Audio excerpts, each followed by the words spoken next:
You don't have to be a gaming guru to figure out that most games based on movies usually suck more than Suckfest 92. It's often thought that a movie licence is just a way for a game publisher to make a quick buck.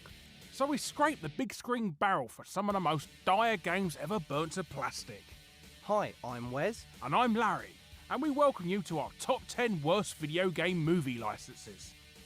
Ladies and gentlemen, children of all ages, it's now time for Wes and Larry's Top 10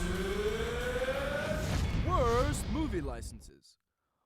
There are so many stinkers out there that we could have made an entire feature-length movie ourselves from the amount of bad movie tie-ins. But we nailed it down to just 10 of the worst theatrical frustrations ever to defile the twiddling thumbs of a gamer.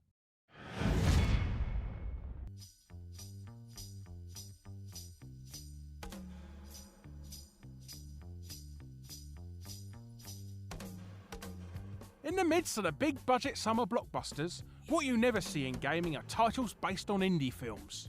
Movies that focus more on dialogue rather than action aren't normally a candidate for your typical movie cash-in. So what happens when you get a Tarantino classic and mix it with a generic run-of-the-mill third-person shooter? Well, you get a game so bad, it makes you want to cut off your own ear. Reservoir Dogs, quite possibly one of the most generic video games of all time. Don't believe us? Just have a look at some of these. Pointless levels not based on any scenes from the movie? Check. Claims it sticks closely to the original plot, but blatantly doesn't? Check. A top-notch voice cast from the original movie? Well, it's got Michael Madsen in it. Okay then, also stars Michael Madsen, a man who has appeared in countless video games already, who just happens to be in this movie. Well, he does cut off someone's ear in it. Yeah, we've already done that joke.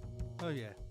You take one of the most iconic movies of recent history and wrap it round a bland, uninspiring third-person shooter come Burnout clone. Whilst it's not exactly the worst video game movie of all time, it's just one of those movies you'd never expect to be made into a game, for obvious reasons. It's just an easy excuse to take a mediocre shooter and slap on a popular movie name, all in a desperate bid to make a little extra moolah. And so it's our number 10, but it's nowhere near as infamous as our next game.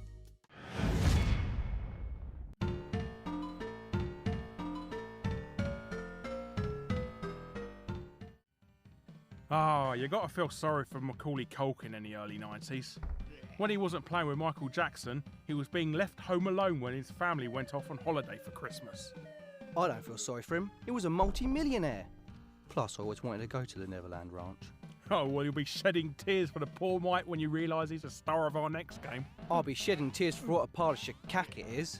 Well, when he's not being chased by a poorly rendered Joe Pesci, Daniel Stern and, Oddjob, you're dropping candelabras, oversized rings, more freaking candelabras and, cats down the laundry chute. And what do you have to defend yourself with? A blasted water pistol? But it's enough to make Oddjob bend over and then jump off the screen whilst being sick. Wait a minute. I know Barry Norman, but I don't recall Oddjob being in the movie. Yeah, you're right, but I don't recall giant enemy spiders either. While he's got hundreds of thousands of pounds of electrical equipment lying around the house, he deems his cats to be of the highest monetary value. Who's going to steal a cat? A cat burglar. Good point. But then again, it's not as confusing as the fact his family likes to hide bags of money in the toilet. While it's been released on multiple formats and by multiple publishers, it's THQ's quote-unquote classic on the SNES that's deemed to be the cream of the crud. There was a sequel as well. What about the sequel? Oh no, I'm not doing another.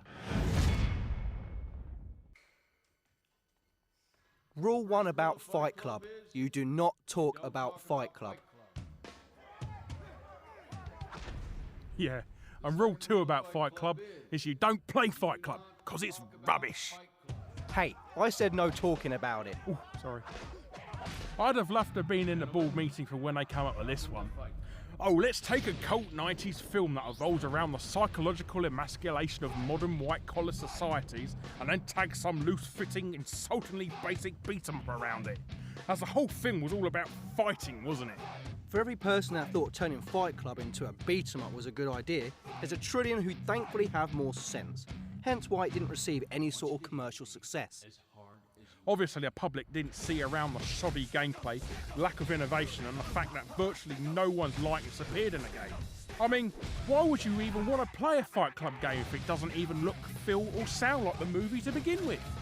Brad Pitt doesn't look like Brad Pitt, Ed Norton doesn't look like Ed Norton, and Meatloaf, well, yeah, that's Meatloaf, man boobs and all.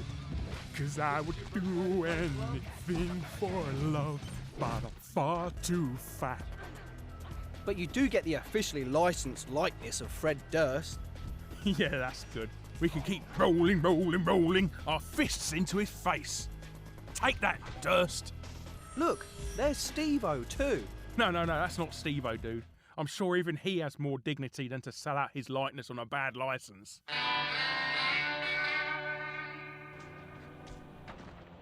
It's not like they didn't have time to make a decent game out of it either.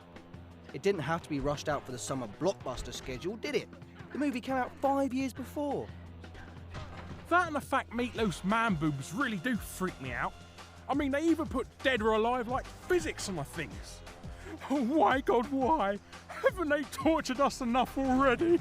So don't forget, folks, the second rule of Fight Club is you don't play Fight Club.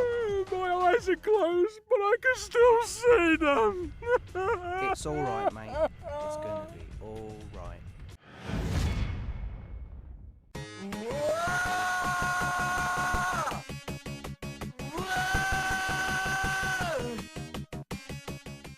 It's Wayne's World! Wayne's World! Party time! Excellent! What are you making those guitar sounds for? Well, they wouldn't allow me to bring my guitar into the sound booth. Thank God for that. Hey, Whoa, dude, you know it'd be so totally non-gnarly? Make a video game based on that totally awesome comedy, Wayne's World. yeah, that would suck. But THQ did, dude. No way. Yes, Wayne. And it like so totally blows chunks. How on earth do you actually make a game based on a movie with absolutely no game enticing qualities whatsoever?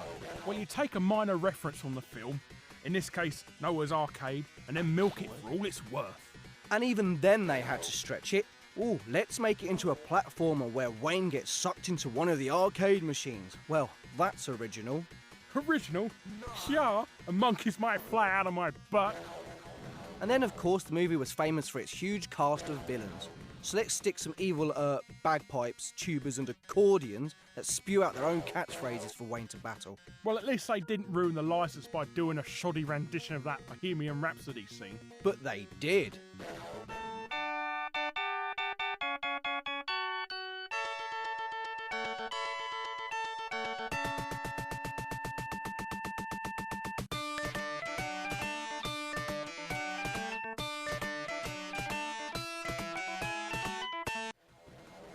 Stand corrected.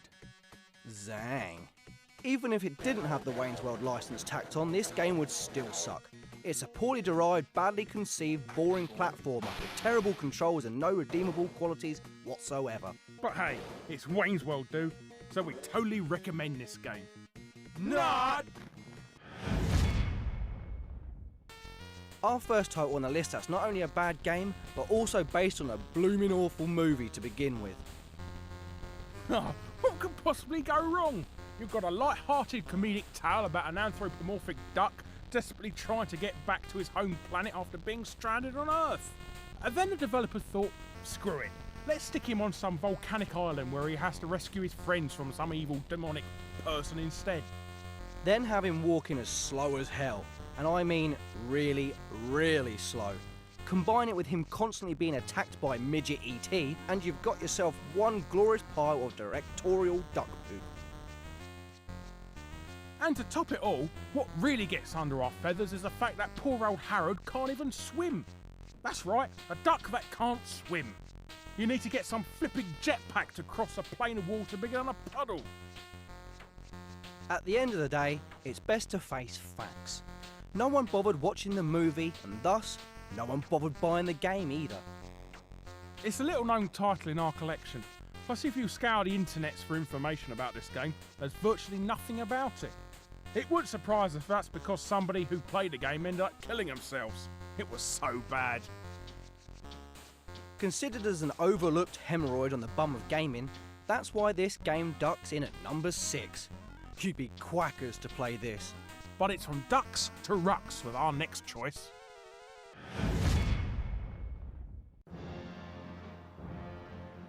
Here's a turn up for the books. A game based on a movie, based on a game. Something that you don't see much in video games, even today. But there's a reason for that.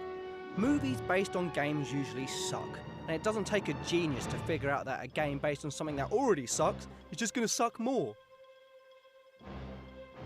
Those poor old Street Fighter fanboys back in '95 really had a pooey year. Not only were they subjected to an abomination with their beloved game on the big screen, but also had to endure what pretty much amounts to a poor man's Mortal Kombat clone. Also surprising for once, there was a movie title that actually did include all of its original cast for the game, including Kylie, I Should Be So Lucky Not to Be in This Game, Minogue, and Housewife's favourite Jean-Claude Van Damme. But most people would have seen that coming though, considering all the awful movie licenses Mr. Van Damme has already appeared in before, like Time Cop and Universal Soldier. But they did manage to avoid our top 10s though. Just, Wes, just. And to add salt to the wound, oh, why not boot out several of the well-loved Street Fighter characters like Fei Long and T-Hawk, and stick all those chinless wonders like old Captain Sawada here? Who's that? No idea, matey. I think it's just one of the extras from the film or something. But when you include a character whose special move is committing suicide, you know you're in for trouble. I can hardly blame him. If I was in the game, I'd do the same thing. But it's also heartbreaking to discover that such a fine and respected actor as Raul Julia had this as his epitaph in the acting world, as he sadly died not long after filming the motion capturing. It's not Orson Welles and Transformers bad, but the poor soul must have been kicking himself in heaven right now. But suffice to say, when it came to photorealistic beat-em-ups, the only title to ever get it right was the Mortal Kombat series. And thank God they didn't make a game based on that movie.